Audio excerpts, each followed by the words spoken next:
Good morning. It's Bruce. It's Sunday, October 19th, and we have a lovely day. Bill and I did a lot the last 2 weekends, and so I want to get right down to it. The first thing we did was see a revival of Equus last weekend. Peter Schaffer's 30-some-year-old play holds up quite well. It's a combination of psychotherapy, Greek tragedy, and a whole mix of things that comes off as being a very theatrical evening. Or afternoon if you see the matinee. The house was pretty packed, although I hear it's on the TKTS booth now and then. So if you want to see a couple of great performances in a very interesting play, I think you can get some half-price tickets out there. I did pay full price. We were very excited when it was announced, and we got the full-price seats. Got great fourth-row center seat, fourth-row, little off the center seat, and seeing Daniel Radcliffe in his Broadway debut was quite exciting. I'm a big Harry Potter fan, and I knew he wasn't going to be Harry Potter in this. Richard Griffiths was my surprise because he's not always an actor that I care for that much, and I thought he might be a little low-key as the psychotherapist, Martin Dysart. He was quite wonderful. A lot of the critics didn't like the supporting cast in this. They said everyone else was not up to par, but I thought the supporting cast was quite good. And Kate Mulgrew, who plays the doctor who brings Alan Strang, the young boy, to see the psychiatrist, has a lot of stage presence. She chews a little of the scenery, but I think it's admirable in this play. It's a giant Greek tragedy, and it should be done in a quite enlarged kind of way.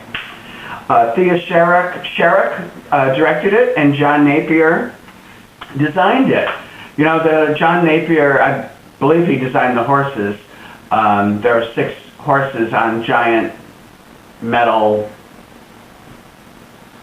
platform shoes, sort of like, and God, it's so theatrical. I really liked Equus. Sort of surprised me. I thought maybe it would really date, but I was interested in the whole 2 hours, and I think it ran about 2 hours and 45 minutes. So I actually highly recommend seeing Daniel Radcliffe in his Broadway debut.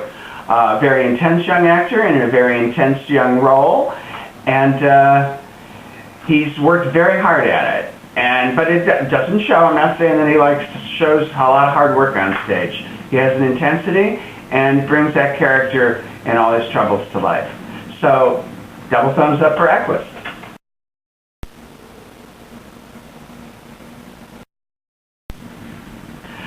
Now, yesterday we went to see Arthur Miller's All My Sons, which is a revival of the Arthur Miller play, which I believe was written in 1947, so it's about 60 years old. And it has an all-star cast also. John Lithgow, Diane Weiss, Patrick Wilson, and Katie Holmes. Katie Holmes is the one everyone's talking about because it's her Broadway debut, and she's married to Tom Cruise, and I didn't see Tom at the matinee yesterday, but I was there and Katie was there. It's directed by Simon McBurney, and I think the best thing about this production is that it's directed by Simon McBurney. I really like the way he did it. He's a very avant-garde kind of director, so he took this out of a living room drama, and I love the opening of it. The cast assembles on stage and tells you what they're going to do, and it was kind of an art town sort of thing. It made the sense of community cohesive to me. Also, the actors stay on each side of the stage, although far enough off that I never really quite noticed them too much. And then they come on to do their scenes. My favorite in the cast, I like Diane Weiss a lot. She has an incredible scene at the end of Act. Well, it's divided into the 3 acts. I think it's the end of Act 2. And Patrick Wilson was also excellent. Katie Holmes was okay. I didn't care for her immediately. She sort of grew on me. I didn't think she damaged the play. My problem is with the play itself. I think it's kind of old-fashioned. There's a sort of a deus ex machina thing that's thrown in at the end to just turn everything on its head, and it's sort of, why was this held for so long? I don't understand the motivations of all the characters. I don't quite understand Katie Holmes' motivation in several ways. I don't understand some of the neighbors' motivations at certain scenes. I think that's kind of facile dramatic writing in a way. Yeah, and yet it's a good play, and it was a wonderful production with a very good cast. John Lithgow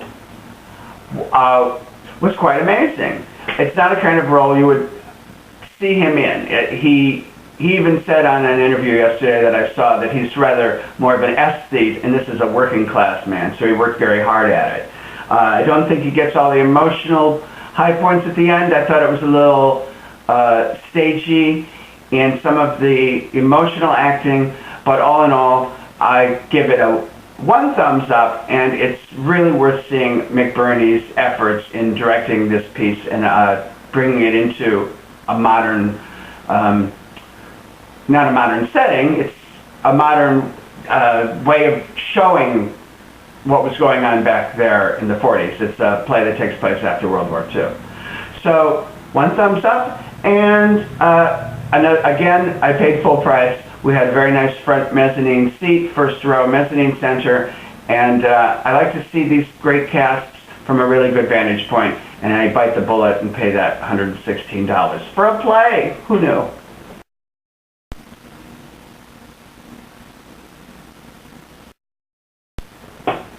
And the last thing we saw on Friday was a little revival of a play my partner Bill Russell wrote so many years ago.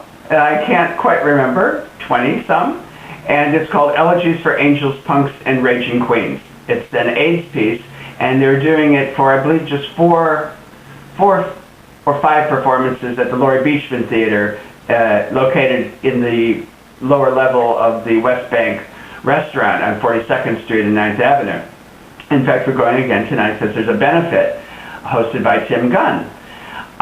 So that should be exciting. And Brad Caswell directed this production of Elegies with a cast of 35. And if you know the Laurie Beachman Theater, you know it's like tiny. And Friday night was sold out. Every table was filled. And it's quite amazing when the play ends and the 35 people are on stage, on that tiny little stage. You really get the sense of urgency that Bill wrote the piece with, dealing with the AIDS crisis. And on a sad note, unfortunately, Bill's play is still as relevant as when he wrote it. When he first wrote it, I thought no one who will see this too much. It's an AIDS piece. It has it can be a cast of anything from 30 to 50 people, and yet it still gets done a lot in Europe and England. I think every drama school in London does it.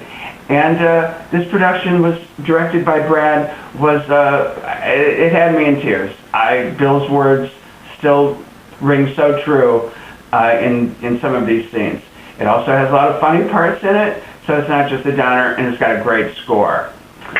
Written by Janet Hood did the music and Bill did the lyrics. So today's the last performance, and it's a benefit. I just wanted to tell you that we really had a good time, and the cast was quite remarkable. And it was nice to see Elegies again. It really brought a lump to my throat. All right, have a good weekend. See you later.